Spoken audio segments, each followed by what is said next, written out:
लहानांपासून मोठ्यांपर्यंत जाम म्हटलं की सगळ्यांना आवडतं। ब्रेडला लावून खाण्यासाठी, चपातीसोबत खाण्यासाठी मस्त असा हा पौष्टिक पदार्थ आहे। पण बाहेरच्या जाममध्ये काही प्रिझर्वेटिव्ह वापरले जातात। तुम्ही जर घरी करताल तर अगदी हायजेनिक पद्धतीने करता येईल। साधी सोपी रेसिपी आहे, एवढी सोपी रेसिपी की तुम्ही लगेच कराल। चला तर मग रेसिपीला सुरुवात करूया। तर इथे मी 1 किलो इतकं ॲपल घेतलेले आहेत, म्हणजे सफरचंद। छान लाल बघून घ्यायचे आणि घट्ट बघून घ्यायचे आणि त्यासोबत स्वच्छ धुवून पुसून घ्यायचं आणि आपल्याला यावरची पूर्ण साल काढून घ्यायची आहे। साल राहता कामा नये हे लक्षात ठेवा।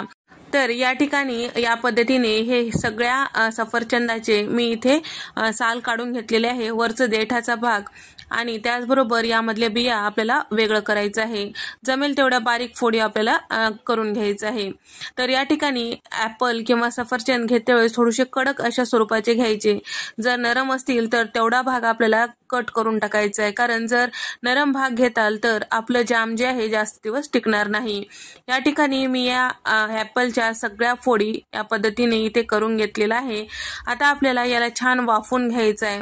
तर इथे मी हे सगळ्या फोडी तयार झाल्यानंतर चाळणीमध्ये हे सगळ्या सफरचंदाच्या फोडी टाकून घेतलेल्या आहे। ज्या पद्धतीने आपण ढोकळा वगैरे वाफवून घेतो त्याच पद्धतीने आपल्याला हे सफरचंदाच्या फोडी वाफवून घ्यायचं आहे। तर इथे मी एक जाडबुडाची कढई घेतलेली आहे, त्यामध्ये पाणी टाकून स्टँड ठेवून घेतलेला आहे। त्यामध्ये आपल्याला हे सफरचंदाची जे चाळणी आहे ते ठेवून घ्यायचं आहे। बरोबर माप असलेलं ताटली आपल्याला झाकून घ्यायचं आहे, वाफ जाता कामा नये। इथे मी 20 मिनिटं वाफून घेतलेले आहे कमी गॅसवर। या ठिकाणी तुम्ही बघू शकता सगळ्या सफरचंदाच्या फोडी छान असं नरम झालेल्या आहेत। या पद्धतीने नरम व्हायला पाहिजे आपल्याला, हे लक्षात ठेवा। आता पूर्णपणे थंड करायला बाजूला ठेवूया। पूर्णपणे थंड झालं की आपल्याला हे मिक्सरला फिरून घ्यायचं आहे। आता हे मिक्सरला फिरवते वेळेस अजिबात याचे तुकडे वगैरे राहू द्यायचं नाही। जेवढं जमेल तेवढं बारीक असं प्युरी तयार करून घ्यायचं आहे। पाण्याचा वापर अजिबात करायचा नाही आणि त्यासोबत जर तुमच्या मिक्सरला हे फिरत नसेल तर तुम्ही गाळून घेऊ शकता, परत ते मिक्सरला फिरून घेऊ शकता। तर या ठिकाणी हे छान असं प्युरी तयार झाली। आता कढईमध्ये टाकून घेतलेलं आहे आणि इथे मी साधारण कपभर इतकं साखर टाकून घेतलेलं आहे। तुमचं सफरचंद कितपत गोड आहे त्यानुसार तुम्ही साखरेचं प्रमाण ठरवू शकता।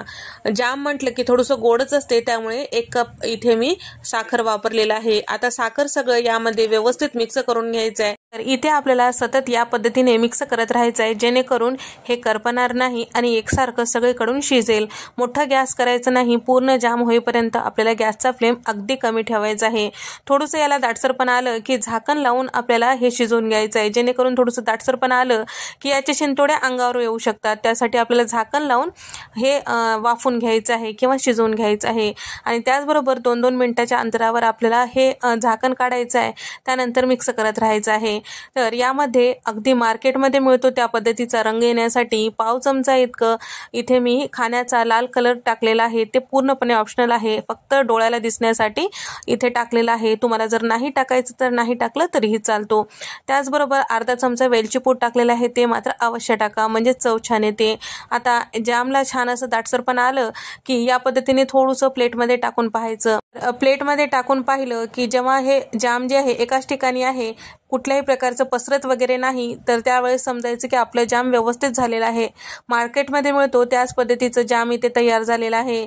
तर पूर्णपणे थंड झालं की काचेच्या भरणीमध्ये भरून ठेवायचं। फ्रीजच्या बाहेर 15 दिवस टिकून राहतो आणि फ्रीजमध्ये साधारण 2 महिने टिकून राहतो।